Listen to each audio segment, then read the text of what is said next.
തൃശൂർ പൂരം വെടിക്കെട്ട് നടത്തിപ്പ് സംബന്ധിച്ച് ജില്ലാ ഭരണകൂടം നിയമോപദേശം തേടും. അഡ്വക്കേറ്റ് ജനറലോടാണ് നിയമോപദേശം തേടുക. വെടിക്കെട്ടിന് ഹൈക്കോടതി അനുമതി നൽകി ഇതുൾപ്പെടെയുള്ളവ ചൂണ്ടിക്കാട്ടിയാണ് നിയമോപദേശം തേടുക. ഇതിൻ്റെ വിവരങ്ങളുമായി ശരത് ഓങ്ങല്ലൂർ തന്നെ ചേരുകയാണ്. ശരത്ത്, ഈ കോടതിയുടെ നിബന്ധനകളുടെ ഒക്കെ പശ്ചാത്തലത്തിലാണോ ഇത്തരത്തിലൊരു നിയമോപദേശം തേടുന്നത്? എന്തൊക്കെയാണ് ഇതിൻ്റെ വിവരങ്ങൾ?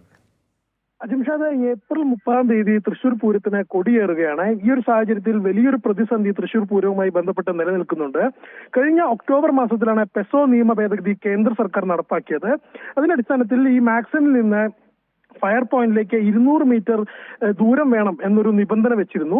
എന്നാൽ ഇതുമായി ബന്ധപ്പെട്ടുകൊണ്ട് കേന്ദ്ര സർക്കാരിന്റെ ഭാഗത്ത് നിന്നൊരു ഇളവ് പ്രതീക്ഷിക്കുന്നുണ്ട് എന്ന് കഴിഞ്ഞ ദിവസം തിരുവമ്പാടി പാറമേക്കാവ് ദേവസ്വങ്ങൾ അറിയിച്ചിരുന്നു.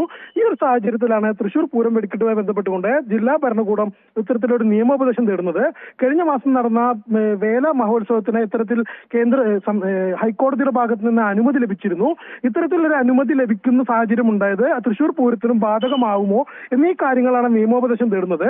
ഇത് അഡ്വക്കേറ്റ് ജനറലുമായി ആലോചിച്ചതിന് ശേഷമായിരിക്കും ഇത്തരത്തിൽ കാര്യങ്ങൾ മുന്നോട്ട് നീങ്ങുക എന്നാണ് ജില്ലാ ഭരണകൂടവുമായി ബന്ധപ്പെട്ട കാര്യങ്ങളിൽ നിന്ന് നമുക്ക് വ്യക്തമാവുന്നത്. എന്തായാലും തൃശൂർ പൂരത്തിന് ഇനി 30 ദിവസങ്ങൾ മാത്രമാണ് നിലവിൽ അവശേഷിക്കുന്നത് കൊടിയേറ്റത്തിന് വേണ്ടിയിട്ട്. ഈ ഒരു സാഹചര്യത്തിൽ പൂരം വെടിക്കെട്ട് വലിയൊരു പ്രതിസന്ധിയിലാണ്. ഈ പ്രതിസന്ധിക്ക് അയവ് വരുന്നെങ്കിൽ പെസോ നിയമ ഭേദഗതിയിൽ ഒരു ഇളവ് ലഭിച്ചാൽ മാത്രമേ കഴിയുള്ളൂ എന്നാണ് ഇതുമായി ബന്ധപ്പെട്ട ആളുകൾ പറയുന്നത്. അജിംഷാദ്. ശരി, ശരത് ഓങ്ങല്ലൂരാണ് വിശദാംശങ്ങൾ നൽകിയത്.